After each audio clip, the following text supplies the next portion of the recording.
앞으로 몇 달 동안 우리 신앙의 가장 핵심적이고 본질적인 부분들을 살펴보려고 합니다. 많은 내용이 십자가 복음 책에 나온 내용이고요. 제 책뿐만 아니라 그 외에도 우리 신앙의 가장 중요한 부분들을 이렇게 요점별로 쭉 성령 인도를 따라 살펴가려고 합니다. 우리 신앙의 핵심적인 부분들을 살펴봄에 있어서 출발점은 신앙의 본질과 의식의 관계를 살펴보는 게 아주 중요합니다. 그것을 올바로 이해해야 우리는 우리의 신앙을 올바로 이해할 수 있고요, 우리의 예배를 올바로 이해할 수 있고요, 우리의 기도를 올바로 이해할 수 있고요, 하나님과 동행하는 삶에서도 필수적이고요.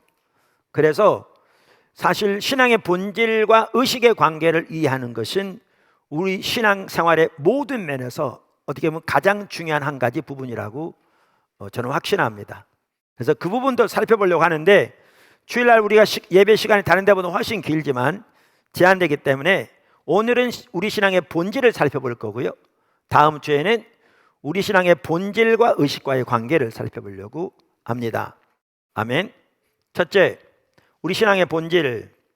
사실 수년 전부터 이구동성으로 본질로 돌아가야 산다라고 다 말합니다. 목회자 중에 그렇게 말하지 않는 목회자 거의 없고요, 중직자들 중에서도 그렇게 말하지 않는 중직자 거의 없을 정도입니다. 문제는 본질이 뭐냐 라고 물으면 답이 명확하지 않은 경우가 많습니다. 물론 사람마다 이해하는 신앙의 이해는 다를 수 있습니다.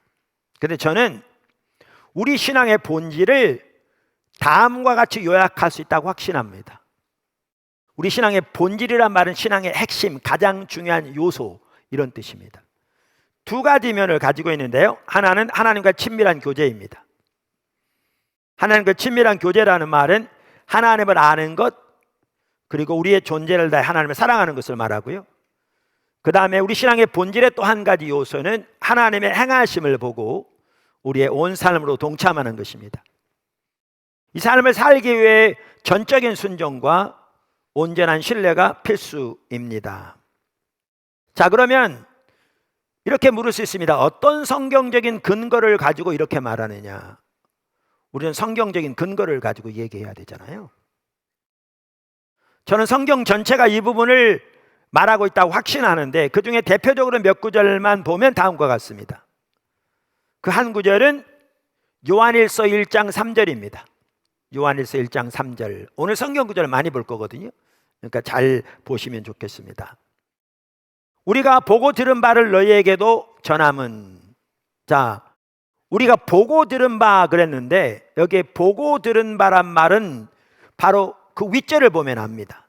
그러니까 1절에 보면 이렇게 말했어요. 사도 요한이 태초부터 있는 생명의 말씀에 관하여는 우리가 들은 바요, 눈으로 본 바요, 자세히 보고 우리 손으로 만진 바라. 이 생명이 나타내신 바 된지라. 이 영원한 생명을 우리가 보았고 증언하여 너희에게 전하노니 이는 아버지와 함께 계시다가 우리에게 나타내신 바 된 이신이라. 그러니까 그러면 여기에 이 구절을 보면 우리가 보고 들은 바를 너희에게 전함은, 근데 이 말은 바로 1절과 2절에 나오는 사도 요한이 초대교회가 전한 우리의 복음, 예수 그리스도를 의미하는 것을 명확하게 볼 수 있습니다. 자, 그러면 우리가 복음을 전할 때, 예수 그리스도를 전할 때 왜 뭐하러 전합니까? 듣고 구원받도록, 듣고 하나님과 동행하는 삶을 살도록, 그렇잖아요. 그리고 하나님께서 예비하신 그 놀라운 은혜와 생명이 넘치는 복된 삶을 살고, 또 주의 나라와 영광을 위해 하나님과 동행하며 귀하게 쓰임받는 삶을 살도록 복음을 전하는 거잖아요. 자, 그러니까 여기에 보면 우리가 보고 들은 바를 너희에게도 전함은, 예수 그리스도를 너희에게 전함은, 이렇게 말함으로써 말하는데, 복음을 전하는 그 구원, 우리의 신앙의 핵심을 한마디로 이렇게 표현합니다. 이 구절은 전함은 우리와 사귐 있게 하려 함이니, 우리의 사귐은 아버지와 그의 아들 예수 그리스도와 더불어 누림이라, 더불어 사귐이라 이렇게 표현한 것이 옳습니다. 영어 성경 그렇게 번역되어 있고요. 자, 그러니까 이 말은 우리의 구원을, 우리의 신앙을 한마디로 뭐라고 표현하고 있는가 하면 하나님과의 사귐이라 이렇게 표현하고 있습니다. 하나님과의 친밀한 교제라 이렇게 표현하고 있습니다. 오늘 읽은 본문 말씀만 하더라도 이거 똑같은 예수님이 하신 말씀인데, 이 구절 또 요한복음과 요한일서는 동일한 사도 요한에 의해서 성령의 감동으로 쓰여진 성경인데, 이렇게 말합니다. 예수님께서 영생은 곧 유일하신 참 하나님과 그가 보내신 자 예수 그리스도를 아는 것이니이다. 그러니까 여기에 보면 영생을 한마디로 뭐라고 요약하고 있습니까? 하나님과 예수님을 아는 것이다 이렇게 표현합니다. 이 여기서 말하는 아는 것이란 말은 앞으로 살펴보겠지만 하나님에 관해서 혹은 예수님에 관해서 단순히 교리적으로 아는 것을 말하는 게 아니고요, 그걸 포함하지만 하나님을 아는 것은 하나님과의 인격적인 관계를 통해 그분의 성품과 의도를 친밀하게 아는 것을 말합니다. 그래서 아까 요한일서에 보면 우리의 구원을, 우리의 신앙을 한마디로 하나님과 예수님을 아는 것이, 그러니까 하나님과의 사귐이다, 그리고 예수님과의 사귐이다라고 표현한 다음에 2절 4절 이하에 보면 본문에서 이 하나님과의 사귐을 다른 여러 말로 표현하는데 그 중에 대표적인 한 가지가 하나님을 아는 것이다라고 표현합니다. 아는 것이다. 그러니까 요한복음 17장 3절에서도 영생을 한마디로 뭐라고 표현하고 있는가? 하나님과 예수님과의 우리와의 사귐이라 이렇게 표현하고 있습니다. 뿐만 아니라 우리가 잘 아는 대로 가장 큰 계명을 예수님께서 뭐라고 말씀하셨는가? 우리가 쉐마라고 부르는 신명기 6장 4절 5절의 말씀을 인용하셔서 이렇게 말씀하셨죠. 예수께서 이르시되, 마태복음 22장 37절, 내 마음을 다하고 목숨을 다하고 뜻을 다하여, 다시 말하면 내 존재를 다해 주 너의 하나님을 사랑하라 하셨으니 이것이 가장 크고 이것이 크고 첫째 되는 계명이요. 그러니까 이러한 구절들을 보면 하나님을 아는 것, 그리고 우리의 존재를 다해 하나님을 사랑하는 하나님과의 친밀한 교제가 우리 신앙의 가장 핵심이요, 우리 구원의 가장 핵심인 것을 볼 수 있습니다. 할렐루야. 뿐만 아니라 우리 신앙의 본질의 이 두 가지 요소를 가장 잘 보여주는 구절 중에 하나가 요한복음 15장 4절과 5절입니다. 우리가 잘 아는 구절입니다. 요한복음 15장 4절 5절, 내 안에 거하라, 나도 너희 안에 거하리라. 가지가 포도나무에 붙어있지 아니하면 스스로 열매를 맺을 수 없음 같이 너희도 내 안에 있지 아니하면 그러하리라. 나는 포도나무요 너희는 가지라. 그가 내 안에 내가 그 안에 거하면 사람이 열매를 많이 맺나니 나를 떠나서는 너희가 아무것도 할 수 없음이라. 이게 포도나무 교회 연구표입니다. 이 삶을 일반적으로 사람들이 열매 맺는 삶이라고 그렇게 부르기도 하거든요. 저는 이 삶을 포도나무의 삶이라고 부릅니다. 그런데 이 요한복음 15장 4절 5절만 하더라도 내용을 자세히 보시면 이게 두 가지 요소가 있는 걸 볼 수 있다고요. 두 가지 요소가. 하나가 뭐라고요? 하나님과의 친밀한 교제. 그럼 하나님과 친밀한 교제란 말은 어디에 나오느냐? 여기 요한복음 15장에 보면 우리가 예수님 안에, 예수님이 우리 안에 라는 이 표현 속에 나옵니다. 그러니까 요한복음과 요한일서, 아까도 말씀드린 대로 동일한 사도 요한에 의해 쓰여졌는데 성령의 감동으로 요한복음과 요한일서에 나오는 우리가 예수님 안에, 예수님이 우리 안에, 혹은 예수님이 하나님 안에, 하나님이 예수님 안에, 혹은 우리가 하나님 안에, 하나님이 우리 안에라는 이 표현은 하나님과의 혹은 예수님과의 친밀한 교제를 의미하는 것을 명확하게 볼 수 있어요. 학자들 다 그렇게 얘기합니다. 학자들 다. 그래서 아까 우리가 읽은 요한복음 15장에 보면 뭐라고 말씀하셨냐면 내 안에 거하라. 그리하면 나도 너희 안에 거하리라. 이러면서 친밀한 하나님과의 교제 가운데 거할 것을 우리에게 말씀하고 계시는 거죠. 우리 신앙의 핵심 중에 핵심입니다. 아까 말씀드린 대로 예수님 먼저 그 삶을 사셨는데요, 두 구절만 보아도 명확합니다. 요한복음 10장 37절 38절 만일 내가 내 아버지의 일을 행하지 아니하거든 나를 믿지 말려니와 내가 행하거든 나를 믿지 아니할지라도 그 일은 믿으라. 그러면 너희가 아버지께서 내 안에 계시고 내가 아버지 안에 있음을 깨달아 알리라 하시니. 요한복음 14장 10절 11절 내가 아버지 안에 거하고 아버지는 내 안에 계신 것을 네가 믿지 아니하느냐. 내가 너희에게 이르는 말은 스스로 하는 것이 아니라 아버지께서 내 안에 계셔서 그의 일을 하시는 것이라. 내가 아버지 안에 거하고 아버지께서 내 안에 계심을 믿으라.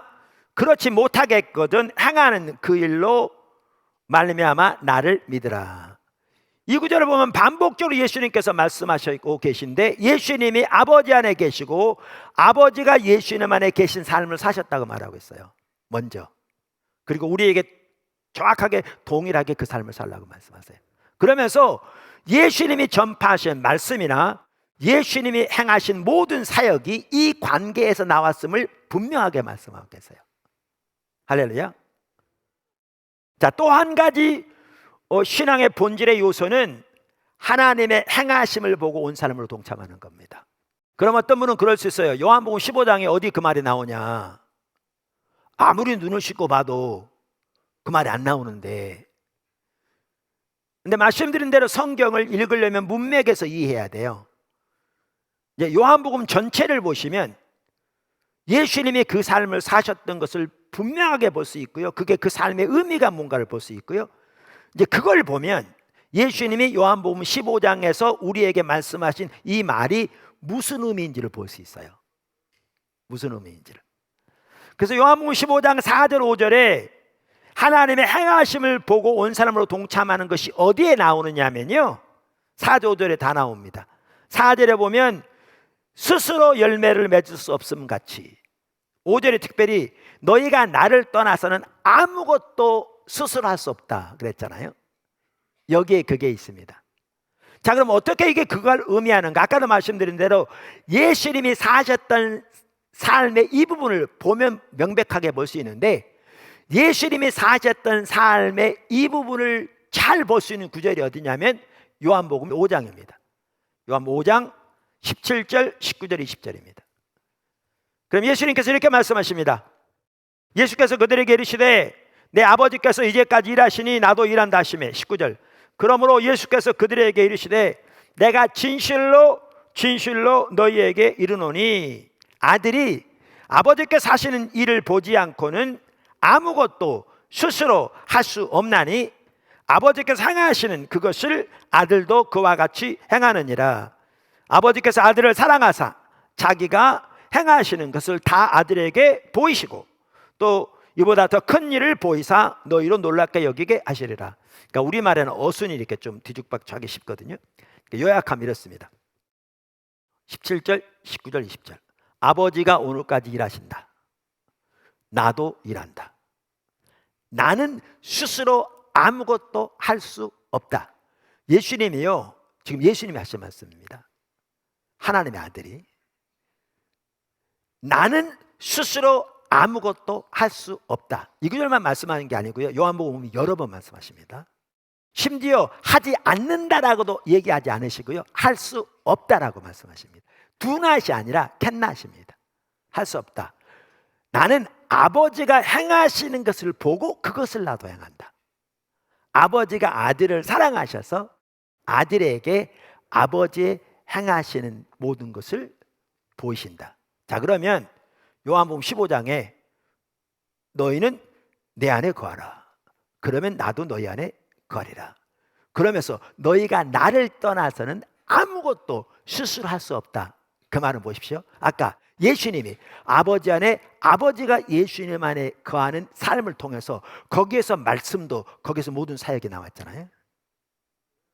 그러면서 요한복음 5장에 보면 예수님이 아버지가 일하시니 그러면서 자신은 스스로 아무것도 할 수 없고 아버지가 행하시는 걸 보고 뭐죠?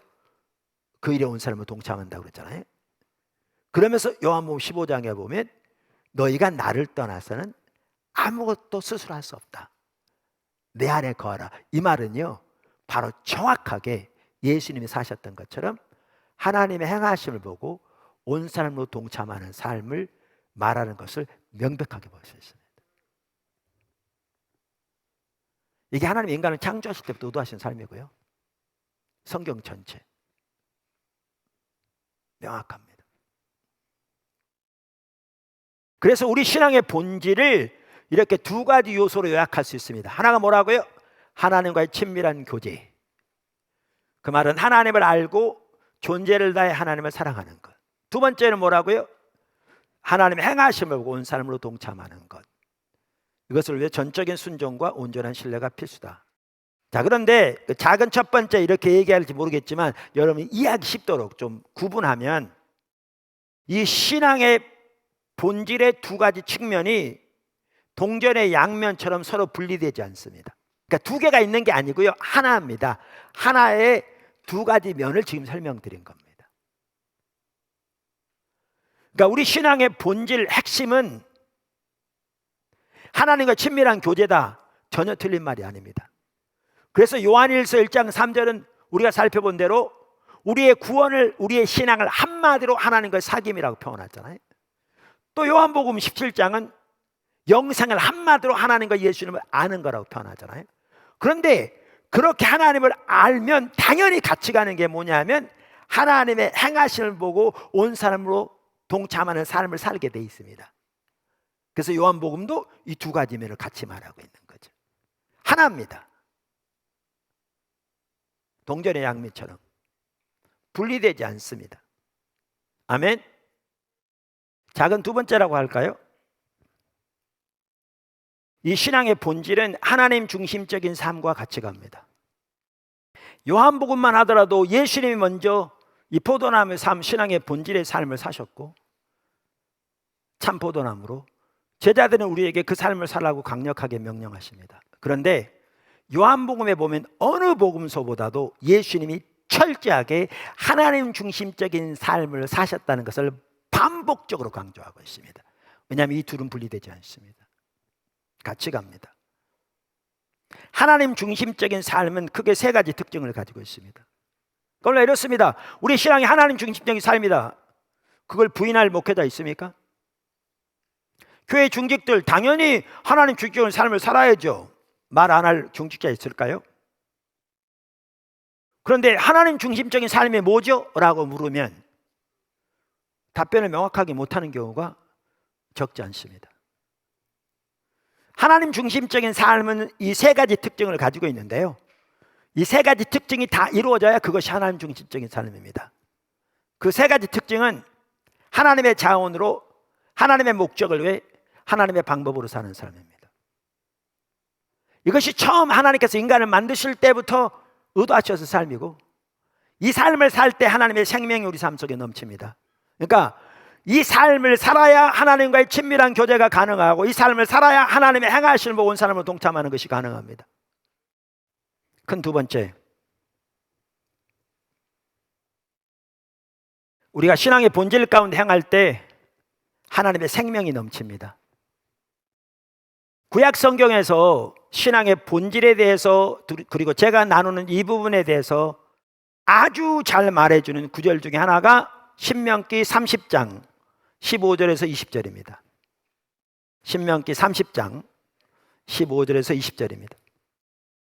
제가 15절, 16절, 19절, 20절 읽겠습니다. 잘 성경을 보십시오. 왜냐하면 일단 나눌 부분들이 성경에 다 있으니까. 보라, 내가 오늘 생명과 복과 사망과 화를 내 앞에 두었나니 곧 내가 오늘 네게 명령하여 내 하나님 여호와를 사랑하고 그 모든 길로 행하며 그의 명령과 규례와 법도를 지키라 하는 것이라. 그리하면 내가 생존하며 번성할 것이요 또 내 하나님 여호와께서 내가 가서 차지할 땅에서 내게 복을 주실 것임이니라. 19절. 내가 오늘 하늘과 땅을 불러 너희에게 증거를 삼노라. 내가 생명과 사망과 복과 저주를 내 앞에 두었은즉 너와 내 자손이 살기 위하여 생명을 택하고 내 하나님 여호와를 사랑하고 그의 말씀을 청종하며 또 그를 의지하라. 그는 내 생명이시요 내 장수이시니 여호와께서 내 조상 아브라함과 이삭과 야곱에게 주리라고 맹세하신 땅에 내가 거주하리라. 우선 이 구절의 중요성을 먼저 좀 설명하겠습니다. 신명기는 두 번째 율법이란 뜻입니다.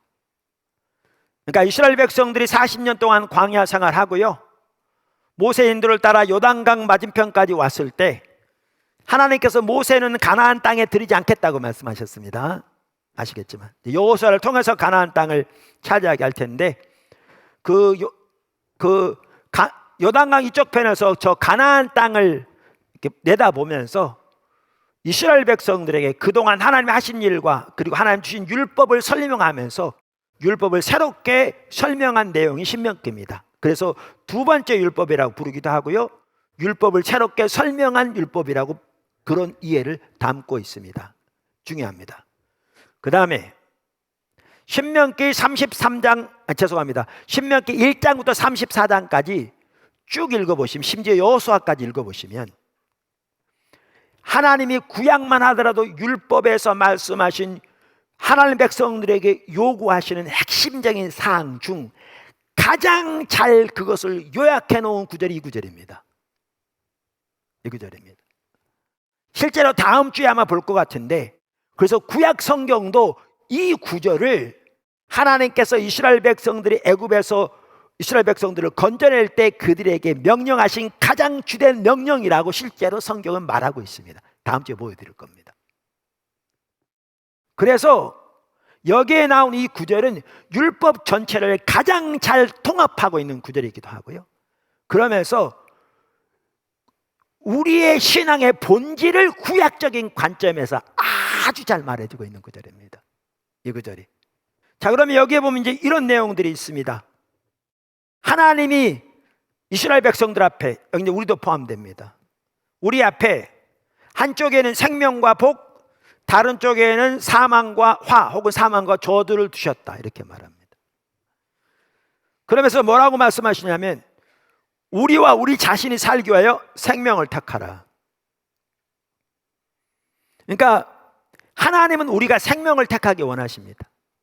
바꿔 말하면 우리를 향한 하나님의 뜻은 생명입니다.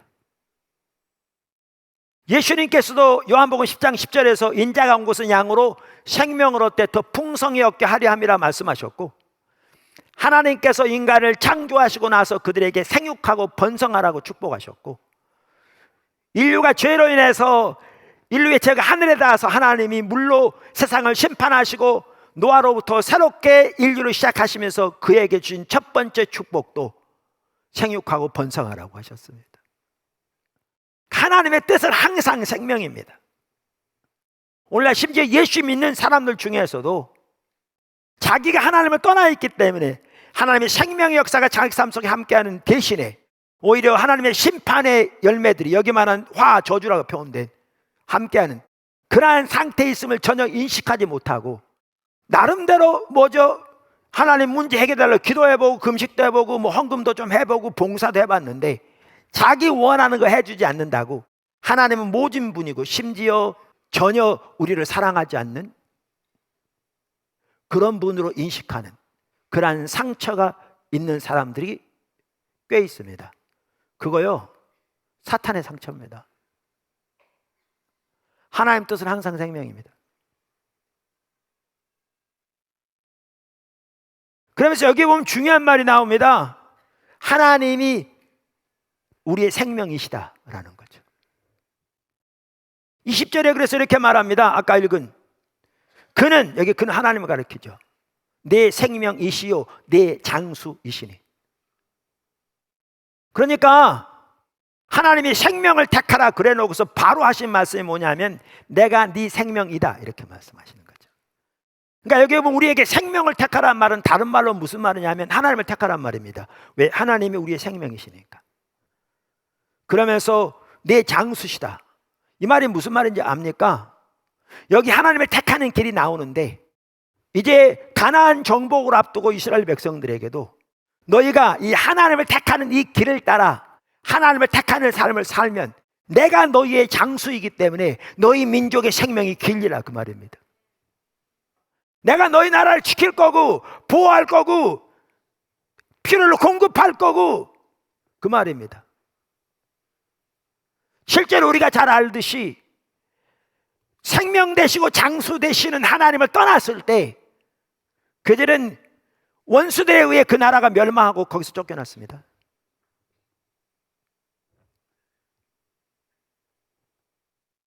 그래서 여기 아주 중요한 이해가 뭐냐면 하나님이 우리의 생명이시다라는 겁니다. 예수님께서도 신약 성경에 요한복음 14장 8절인가요? 내가 곧 길이요 진리이요 생명이다 이렇게 말씀하셨습니다. 그러면서 이 구절에 보면 하나님을 택하는 길이 나옵니다.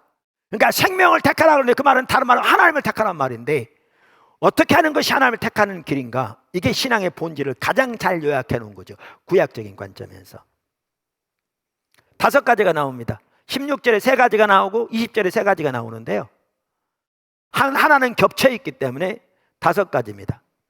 근데 이 5가지가 전체는 아닙니다. 아까 제가 말씀드린 대로 신명기에 보면 하나님이 우리에게 요구하시는 핵심적인 내용들이 쭉쭉 나오는데 그걸 가장 잘 요약해 놓은 구절이 이 구절이라고요. 그 대표적인 구절들이 여기 나옵니다. 5가지로. 제가 그 5가지를 간단히 설명하겠습니다. 그러면 우리 신앙의 본질이 무엇인가도 명확하게 여기서도 볼 수 있습니다. 첫 번째, 하나님과 친밀한 교제입니다. 그 5가지는 이렇습니다. 하나님과 친밀한 교제, 하나님을 존재를 다해 사랑하는 것, 하나님의 말씀을 지키는 것, 하나님의 길로 행하는 것, 하나님의 목소리를 청정하는 것. 여기 스크린에 나온 것처럼 첫째는 하나님과 친밀한 교제입니다. 어떤 분은 그렇게 말할 수 있습니다. 그 구절 어디에 하나님과 친밀한 교제라는 말이 나오느냐? 아무리 눈을 씻고 봐도 없다. 거기 나옵니다. 20절에 나옵니다.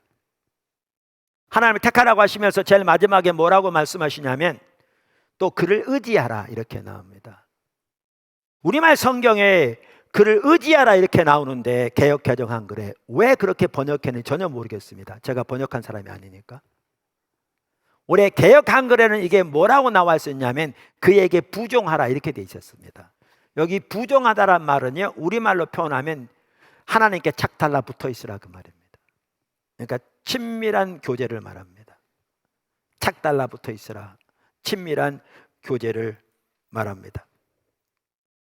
그래서 이 구절에 대해서 페트라 주석은 이렇게 말합니다. 그에게 부종하라에 대해서 말하면서 원어 베다크는 누구누구에게 매달리다, 누구누구에게 착 달라붙다는 뜻이다. 이 말은 남녀 간의 완전한 결합을 나타낼 때에도 사용되었는데 창세기 2장 24절 여기서는 하나님과의 긴밀한 교제를 가리킨다. 창세기 2장 24절에 보면 이러므로 남자가 부모를 떠나 그의 아내와 합하여, 이 합하여라는 단어가 다바크입니다. 합하여 둘이 한 몸을 이룰지니라. 부부 사이에 착 달라붙어 있어서 친밀한 교제를 말합니다. 두 번째, 하나님을 존재를 다해 사랑하는 것. 사실 이게 가장 관건입니다. 아까 하나님을 택하는 길에 대해서 말하면서 16절에 3개, 20절에 3개가 나오는데 2번 다 반복돼 나오는 게 있습니다. 그 말은 주 너의 하나님을 사랑하라는 말입니다. 근데 반복돼 나올 뿐만 아니라 2번 다 가장 먼저 나옵니다. 이 말은 그만큼 이것이 가장 중요하다는 말입니다. 그래서 여기에 주 너의 하나님을 사랑하라는 말은 동일한 신명기 6장에 나오는 우리가 쉐마라고 부르는 4절과 5절에 나오는 그 내용을 의미합니다. 이스라엘아 들으라. 우리 하나님 여호와는 오직 유일하신 여호와이시니 너는 마음을 다하고 뜻을 다하고 힘을 다하여 내 하나님 여호와를 사랑하라. 그러니까 우리의 존재를 다해 하나님을 사랑하는 것이 가장 관건이고 가장 핵심입니다. 그래서 여기도 두 번 다 나오고 두 번 다 가장 먼저 나옵니다. 사실 이 부분이 안 되면 어느 것 하나 가능하지 않습니다. 하나님을 우리의 존재를 다해 사랑하는 것, 그게 없으면 우리가 살펴볼 하나님의 말씀을 따라 지키는 것도 가능하지 않고요. 우리가 여기서 신앙의 본질이라고 말하는 이 요소들 어느 것 하나 가능하지 않습니다. 가능하지 않습니다. 그 다음에 세 번째 여기 보면 하나님을 택하는 길, 핵심, 하나님의 말씀을 지키는 것입니다. 16절, 그의 명령과 규례와 법도를 지키려 하는 것이라. 하나님 택하는 길을 말하면서 여기 명령, 법도, 규례 모두 하나님의 말씀을 의미하는 단어입니다. 그래서 페트라 주석도 이렇게 말합니다. 사실상 모두 동의어로서 반드시 지켜야 할 하나님의 말씀에 대한 다양한 표현이다. 4장 1절, 5장 31절 등을 보라. 시편 119편 전체가 성경에 대한 시편인데 거기에 보면 하나님의 말씀을 다양한 용어로 표현하는데 거기서 표현된 용어들 중에 많은 용어들이 명령, 규례, 법도 등과 같은 용어들입니다. 그래서 이 말은 하나님의 말씀을 지키라는 것입니다. 근데 여기에 중요한 게 있습니다. 중요한 게 있습니다. 그게 뭐냐면 우리의 신앙은 하나님과 친밀한 교제 가운데 그분과 착 달라붙어 있는 가운데 그분을 우리의 존재를 다해 사랑하면서 하나님의 말씀을 지키는 건데 우리 삶 속에 순종의 문제가 있다면 하나님을 사랑하는 것에 문제가 있는 겁니다. 아까도 말씀드린 대로 우리의 존재를 다해 하나님을 사랑하는 것이 먼저 안 되면 그 어느 것 하나 가능하지 않습니다. 하나님을 사랑하는 것과 순종은 분리되지 않습니다. 그래서 순종의 문제가 있다면 사랑의 문제가 있는 것이고요. 순종의 문제를 근본적으로 해결하는 길도 우리의 존재를 다해 하나님을 사랑하기를 추구하는 그것이 근본적인 해결책입니다. 신약 성경에 보면 예수님께서 이 부분을 명확하게 말씀하셨는데요. 요한복음 14장 15절 이렇게 말씀하셨습니다. 너희가 나를 사랑하면 나의 계명을 지키리라. 21절, 나의 계명을 가지고 지키는 자라야 나를 사랑하는 자니. 나를 사랑하는 자는 내 아버지께 사랑을 받을 것이요 나도 그를 사랑하여 그에게 나를 나타내리라.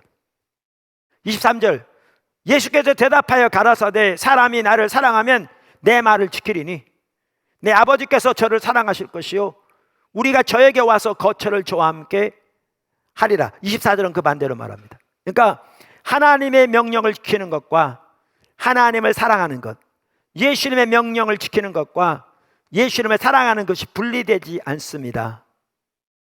그러면 뭐가 문제인가? 이 불순종의 문제 이전에 사랑의 문제가 있는 겁니다. 그는 하나님을 성경에 말하는 대로 존재를 다해 사랑하고 있지 않습니다. 그러니까 불순종의 열매로 나타나고 있는 겁니다.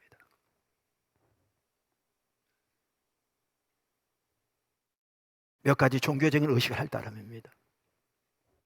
너무나 많은 경우에 그것도 자기 목적을 위해 이거라도 해야 복 줄 거라고 생각하고 그 복은 세상에 잘 되는 거라고 생각하는 완전히 우리의 신앙을 복제들을 건드는 무당처럼 만들어버린 마지막으로 하나님의 목소리를 청종하는 것.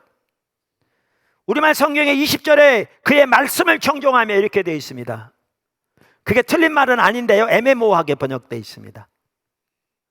그러니까 그의 말씀에 청종하며 이렇게 되어 있으니까 많은 사람들은 그렇게 생각할 수 있습니다. 말씀 잘 지켜야지. 예, 말씀 잘 지켜야 합니다. 아까 세 번째 나왔잖아요. 그렇게 하나님의 말씀을 지키라고 나왔잖아요.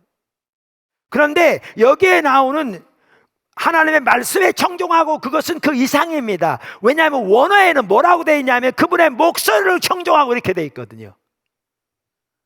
원어에는.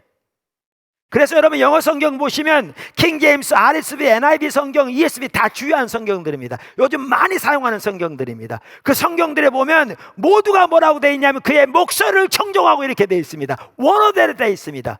그럼 그의 목소리를 청종한단 말은 무슨 뜻입니까? 그분과 인격적인 관계가 전제된 내용입니다. 하나님과 인격적인 친밀한 교제 가운데서 그분의 목적과 그분의 뜻과 의중을 발견하고 그 목소리를 청종하는, 그 하나님의 뜻을 순종하는 것을 말합니다. 그것이 포함됩니다. 특별히 신약시대는 더 말할 것도 없습니다. 신약시대는 성령의 시대입니다. 철저하게 말씀에 도대한 삶을 살되, 성경에 도대한 삶을 살되, 성령과의 친밀한 교제를 통해서 성령의 인도를 따라 성령의 능력으로 사는 것이 신약시대의 신앙생활입니다.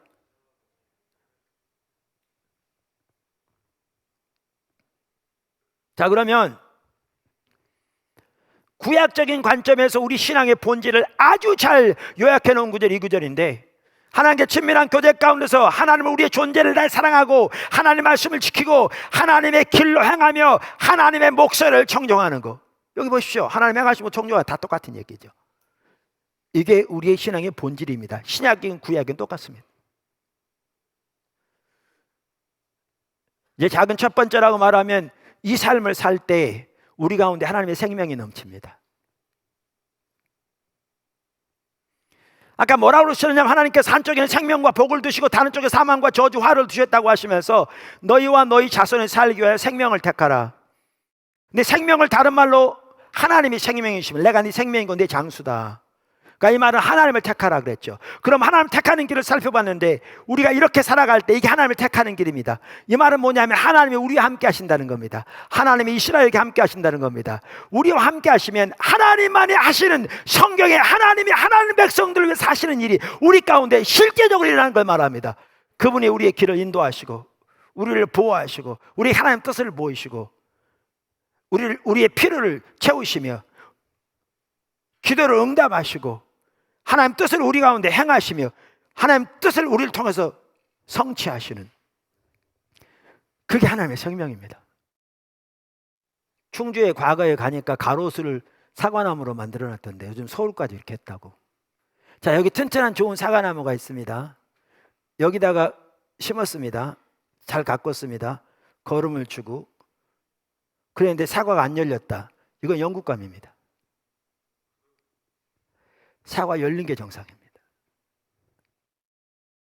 안 열리면 연구 대상입니다. 우리의 신앙생활 가운데 하나님의 살아있는 실제적인 역사가 나타나는 게 정상입니다. 오늘날은 그것은 성경에 나온 소수의 사람들에게 해당되고 우리는 그거에 해당되지 않는다는 인식이 너무나 팽배합니다. 그러면서 이론적인 내용들만 믿는다고 끊임없이 주장하지만 실제로 하나님의 역사는 우리 가운데 일어나지 않는 것을 당연하게 여깁니다. 그게 비정상적입니다. 그게 연구 대상입니다.